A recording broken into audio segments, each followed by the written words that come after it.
¿Escucha?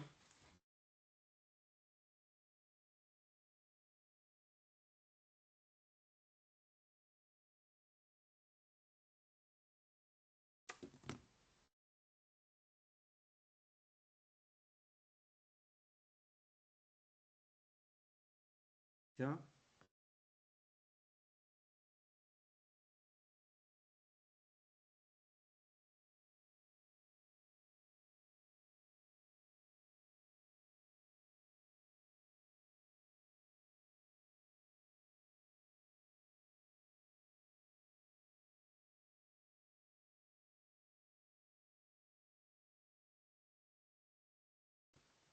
¿Me escucha?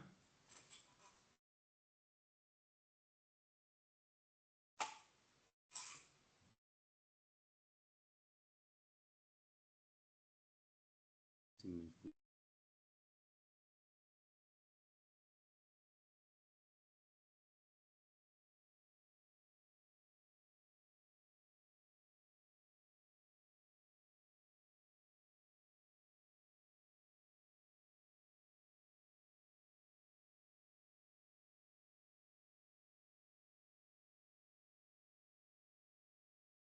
Bueno, vamos a revisar cómo estimar el tiempo de verde efectivo. Creo que ya habíamos hablado algo de eso, pero terminamos.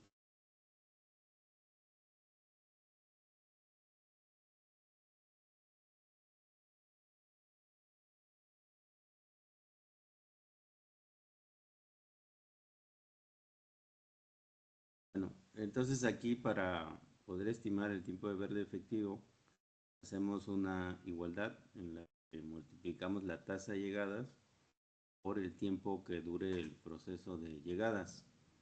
Entonces eso significa que en algún cierto punto vamos a estar a cierta altura de esta línea con pendiente de las llegadas. Entonces B es la tasa de llegadas y T el tiempo, ¿no? Entonces para cada instante de tiempo van a llegar B vehículos, así que en cualquier momento vamos a tener la altura dada por B por T. En el momento en que se encuentra el cruce entre la oferta y la demanda, entonces se iguala justamente la oferta con la demanda y la tasa de llegadas debería ser igual al tiempo de rojo, está en la parte superior, más el tiempo de verde efectivo.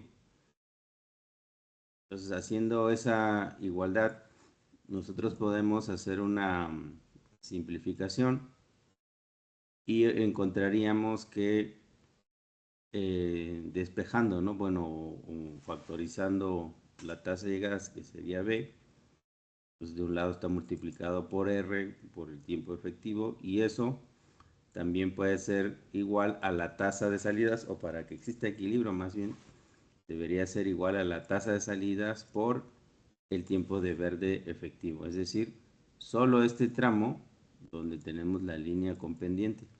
Así que nosotros igualamos para encontrar el punto de equilibrio la tasa de llegadas, perdón, el número de usuarios que llegan con el número de usuarios que salen, ¿no? Y se encuentran en este punto justamente como a cierto punto avanzado del verde. ¿De acuerdo? Tiene que ser en el verde porque de otra manera no hay vehículos que puedan salir de la intersección. Entonces, bueno, pues gráficamente es eso el momento donde llegamos, igualamos la demanda, que son las llegadas, y la oferta, que es la tasa, la capacidad con que puede atender la vía esa demanda, ¿no? Entonces, pues esa es la igualdad que aquí tenemos, y simplemente despejando el tiempo de verde efectivo de esta relación nos va a dar que el tiempo de verde efectivo es igual a la tasa de llegadas multiplicado por el tiempo de rojo dividido entre la diferencia de la capacidad que tiene la infraestructura, S de supply, menos la tasa de llegadas. ¿Sí? Entonces es ese El BR, pues es los vehículos que se acumulan en el rojo, eso es BR, entre la diferencia de las tasas de, las diferencias entre las tasas de llegada y las tasas de salida, ¿no? Esta diferencia dependientes. Entonces, ¿qué nos está diciendo esa ecuación? Que el tiempo de verde efectivo va a ser más grande en la medida que la tasa de llegadas o la duración del rojo sea más grande. Entonces, mientras más grande sea el denominador, pues más grande va a ser el tiempo de verde efectivo. Y también va a ser inversamente proporcional a la diferencia entre la oferta y la demanda, entre la tasa de llegadas, perdón, la capacidad de la vía, la tasa de servicio, menos la tasa de llegadas. ¿De acuerdo? Entonces, si esa tasa, si ese diferencial de pendientes es muy pequeño, entonces se va a requerir un tiempo de verde efectivo. Por el contrario, si la diferencia es muy grande, entonces se va a requerir un tiempo de verde efectivo más pequeño. ¿Qué significa que la diferencia sea más grande o pequeña? Pues que la pendiente o el diferencial de pendientes de las llegadas y las salidas pues sea distinto, ¿no? ¿Sí? Si hay una tasa de llegadas baja y la capacidad de la vía es alta, pues no necesitas mucho tiempo para atender a todos los vehículos que se formaron durante el tiempo de verde. Por el contrario, si la tasa de llegadas es similar a la tasa de salidas, pues vas a requerir muchísimo tiempo para que eso se atienda, ¿no? O se atienda a esa demanda. ¿De acuerdo? Bueno, pues eso es lo que indica ahí en esa parte. ¿Está claro esta ecuación?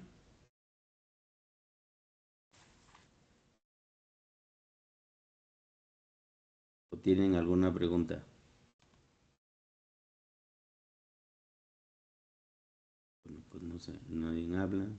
Este, digo, es que había hecho la actividad esa y yo tomaba el GQ como tiempo en verde que para el despeje de la fila o algo así. O sea, es lo mismo que el verde efectivo, ¿no? El GQ es este que está aquí arriba, Ujú. es el tiempo de verde efectivo. Ese es el que estamos calculando porque ese es el que nos permite decir cuánto debe ser la duración de nuestra fase. Ujú. ¿Sí? Entonces, nosotros podríamos hacerlo por, como dicen, por aproximaciones, ¿no? Y le voy cambiando y a ver le voy cambiando al tiempo de verde a ver si no se me congestiona la intersección. Sin embargo, hay una manera de hacerlo técnicamente y eso es lo que viene en el software, ¿no? Esto se puede optimizar. Entonces, con esta tasa de llegadas, según esta ilustración y estas tasas de salidas, no necesitas todo este tiempo de verde, porque si pasa todo este tiempo de verde, vas a seguir pasando vehículos mientras el semáforo está en verde, es decir, nadie se va a detener, ¿sí? Entonces, si nadie se detiene, por ahí hay una pregunta donde dice, ¿cuánto debe durar el semáforo? Pues debe durar el tiempo que disipe a los vehículos que se acumularon durante el rojo, es decir, que se llegue a este punto de equilibrio. Con eso es suficiente. Los demás pues llegarán en un siguiente ciclo, tendrán que esperar y luego podrán salir. ¿De acuerdo? Entonces, estrictamente hablando, el tiempo de verde efectivo aquí es menor que el tiempo de verde. Por lo tanto, yo tendría que poner mi fase más pequeña. Este tiempo de verde debería ser más corto para así aprovechar este tiempo que sobra para una fase siguiente, el otro ramal o otro ramal que tenga más flujo vehicular. ¿Sí? Así que esta derivación que acabo de comentar tiene que ver con calcular este tiempo de verde efectivo y que les decía que es la clave para determinar los tiempos de duración de las fases de un semáforo. ¿Sí?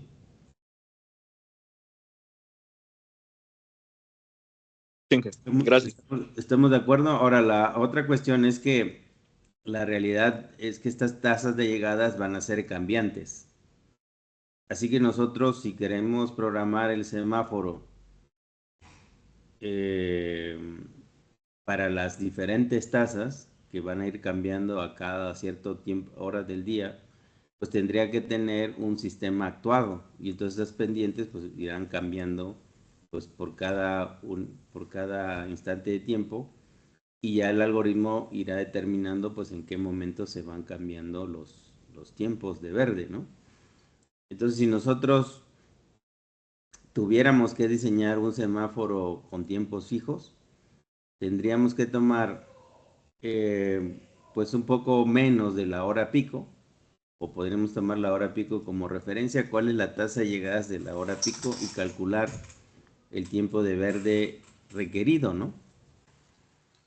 Pero resulta que en diferentes horas del día no pasan esos usuarios y entonces había que ajustar el verde. Así que no lo puedes poner para atender solo la hora pico, o sea, el tiempo que se tarde más porque en el resto del día habrá menos vehículos.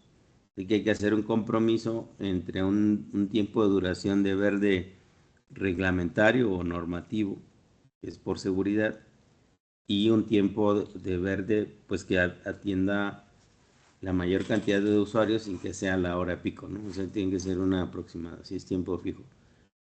Y es ahí la diferencia con un semáforo actuado porque ahí se van modificando los tiempos de verde efectivo en función de las tasas de llegada. Porque las de salida son fijas, ¿no? Es la capacidad de la infraestructura. Bueno, ¿algo más?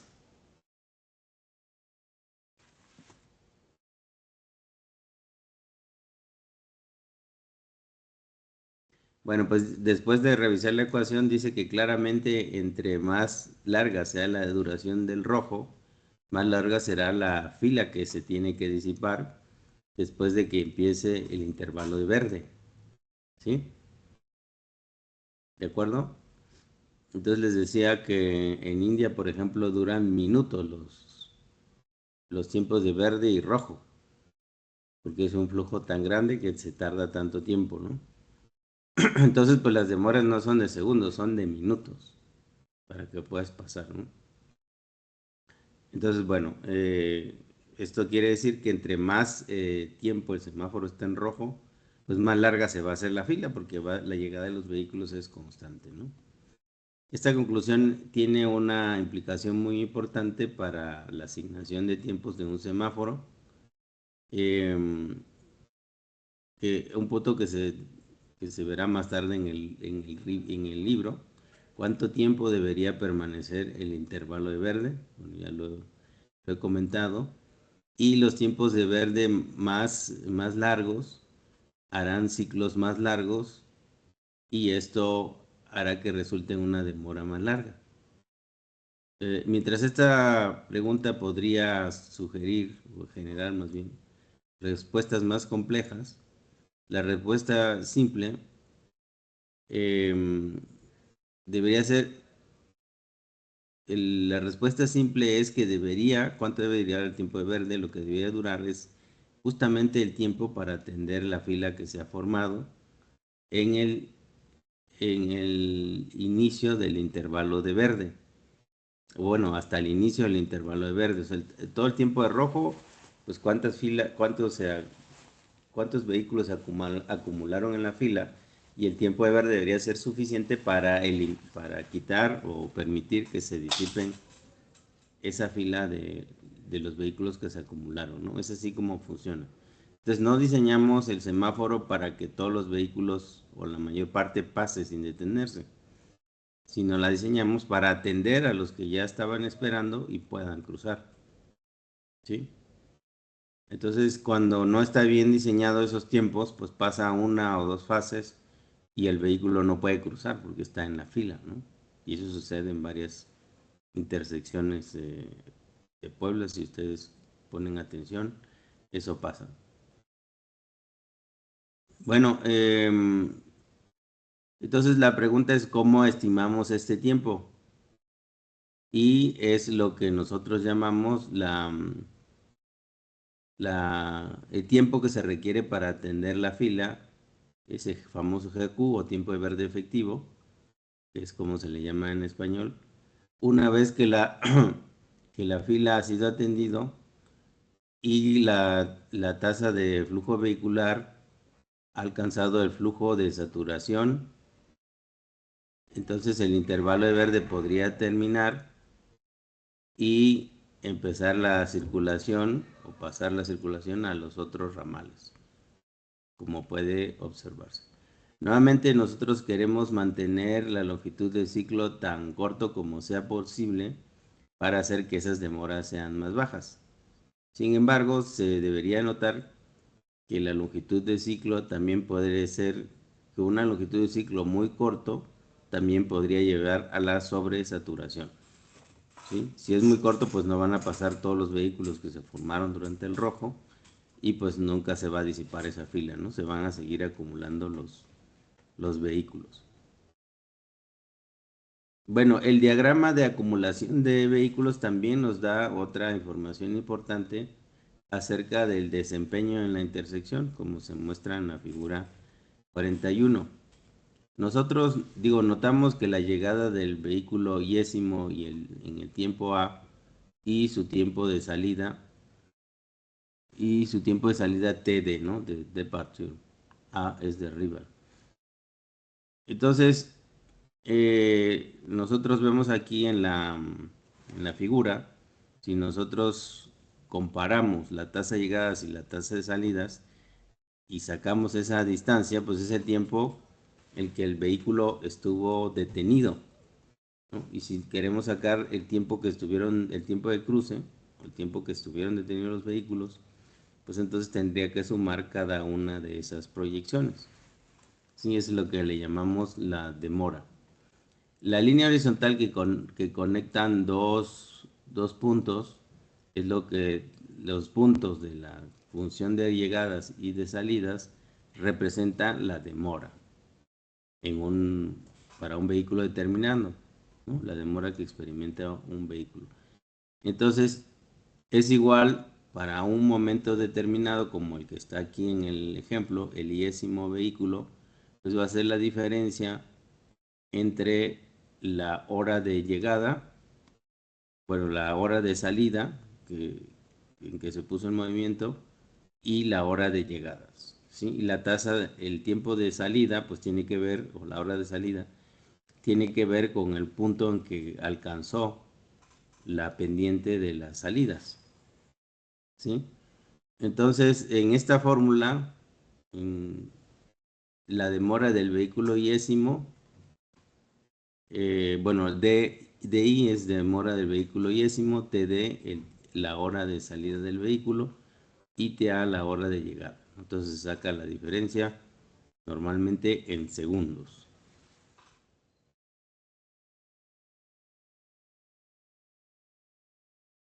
¿Sí? ¿Está claro ahí? ¿Sí? Sacaron que la proyección es esa variable, perdón, ese indicador de desempeño que ya se había comentado, ¿no? Que eran 3. Así que si nosotros consideramos cada uno de los vehículos que llega y sale de las intersecciones, se puede representar la demora que cada vehículo experimenta como la línea horizontal que conecta la curva de llegadas y salidas. Pues se ejemplifican 4 vehículos y sus demoras individuales. Ahí ustedes ven las proyecciones horizontales de estos vehículos. El del 1 está numerado al 4 y esas son las demoras que experimentaron. Entonces el primer vehículo, el que dice 1, pues tuvo que esperar desde que llegó, es el que llegó justamente cuando se puso amarillo, decidió no pasar y se detuvo, ¿no? Entonces ese vehículo va a experimentar una demora similar al tiempo del rojo. El vehículo 2 va a experimentar un poco menos, el 3 poco menos, así, hasta llegar al último, que justo llega cuando ya va a prender la luz amarilla, ¿no? Y cruza y continúa su recorrido, ¿no? Así que eso es lo que tenemos, y si sumamos todas estas proyecciones para cada uno de los vehículos, pues es la demora total, ¿no? Bueno, el ejemplo, de 4 vehículos y sus demoras individuales se muestra en la figura 42. Sí, entonces, si ese es el tiempo de demora, pues podemos generalizar, y si los vehículos hubiera y un número infinitesimal de vehículos, entonces sería la sumatoria de esos n vehículos, o dicho de otra manera, el área bajo la curva de la función de salidas y la función de llegadas, ¿no? Entonces, es un triángulo, y pues para sacar el área total, el área total representa la demora total, ¿no? ¿Sí? Como se muestra en la figura 42. Si se hace la integra, si se integra las diferencias entre las llegadas y las salidas, se tienen las demoras individuales, y el área total, que se muestra achurada en la figura, es la demora que experimentan todos los vehículos cuando llegan a la intersección entre entre los intervalos de rojo y verde. ¿Está claro cómo sale ahí este indicador? Acuérdense que son 3, ¿no? Entonces, uno de ellos está ahí explicado. ¿Tienen alguna pregunta conceptual de lo que hemos hablado? Pastor, Yo tengo uno, Sí. bueno, no algo tanto conceptual de esto, sino más bien estos son para, bueno, los gráficos de estos se obtienen de intersecciones que ya funcionan, o sea, que ya tienen un semáforo, pero ¿cómo sería la temporización de un semáforo, bueno, de una intersección que no tiene ningún registro histórico de autos, bueno, de semáforos, o sea, bueno, estos tiempos no están guardados ni grabados en ningún lado. ¿Quiere decir que no existe en esa intersección ningún semáforo? ¿Y quiere sacar los tiempos de espera?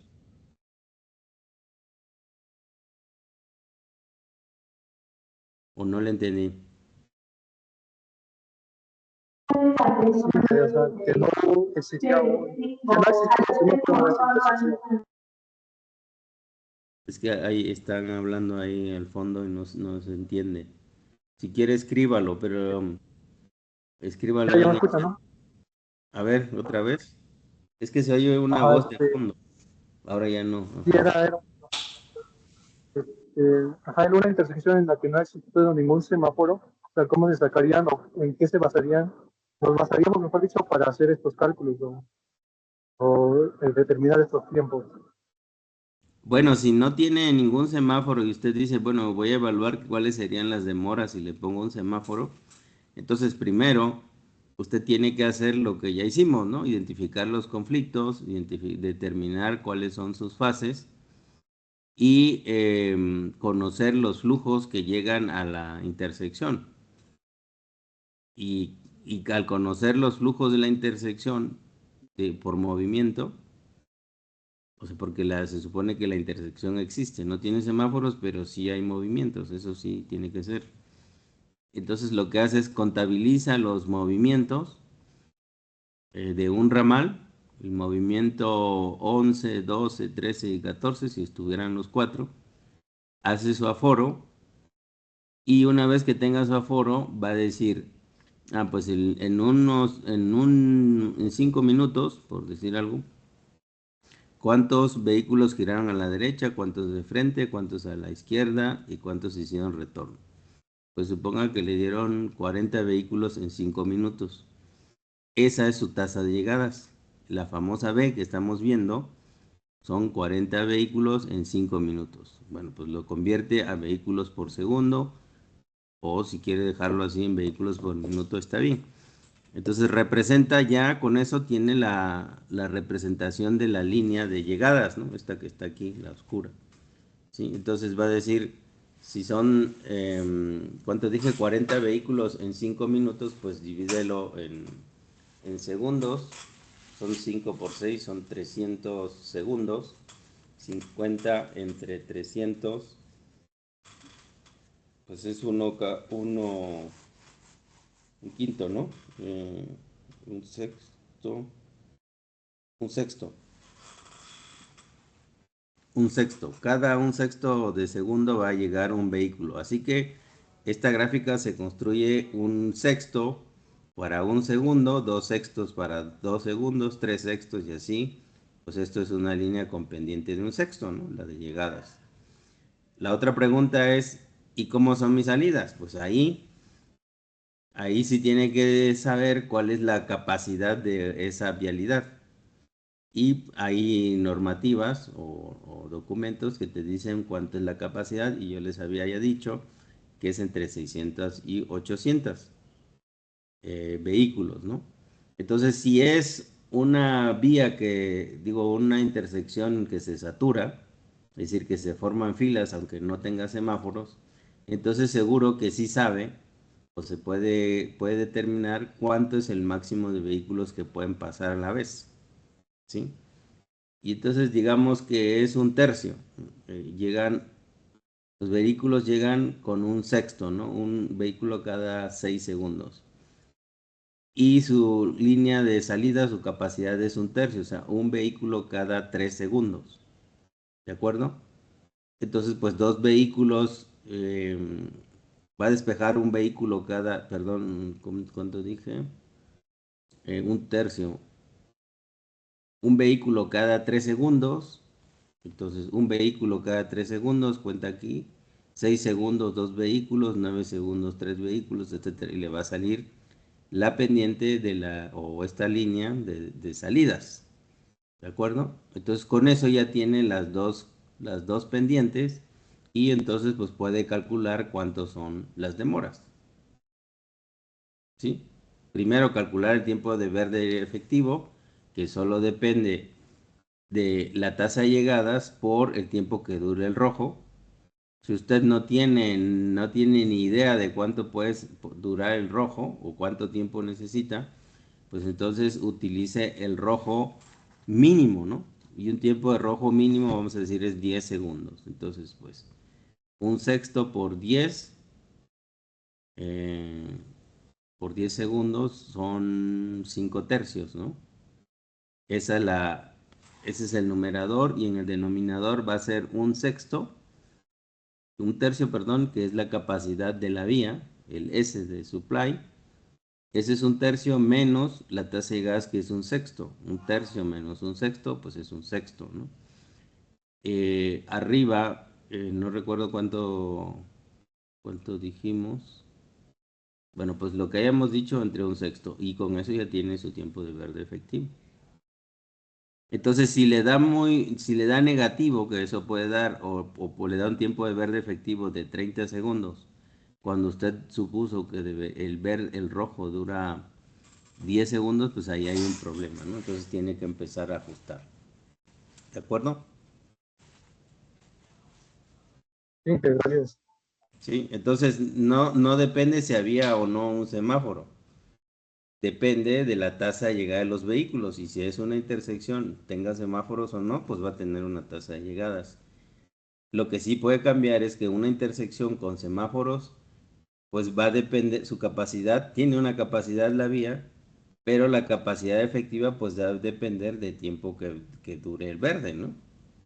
Sí, pero en una vía, les decía, por carril pueden pasar hasta 600 vehículos por hora. Si tienen 2 carriles, pues 1200. ¿De acuerdo? Y eso pues depende de la vía que tenga, del número de carriles y ahí sí ya pueden incluirse pues las condiciones de la superficie de rodamiento, ¿no? Entonces de eso depende, ¿de acuerdo? Esto de los semáforos solamente es para la representación, ¿no? Para entender que hay un rojo, un verde, pero si como está la gráfica le quita el rojo y el verde, sigue aplicando para una intersección sin semáforos. ¿Sale? Bueno, pues ya son las 8. Así que me voy a quedar aquí. Mañana Vemos cómo se calcula la demora total, que es otro indicador de desempeño. Sacamos la demora total, dividimos entre el número de vehículos y eso nos da la demora promedio, ¿no? Que era algo importante. Así que para sacar la demora total no hay otra cosa más que hacer que sacar el área de ese triángulo que se forma entre el rojo, la tasa de llegadas y la tasa de salidas. ¿Sale? Y es base por altura entre dos. Pero bueno, ya lo comentamos mañana. ¿Algo más? ¿Alguna pregunta más? ¿No? Bueno, pues nos vemos mañana. Gracias. Gracias.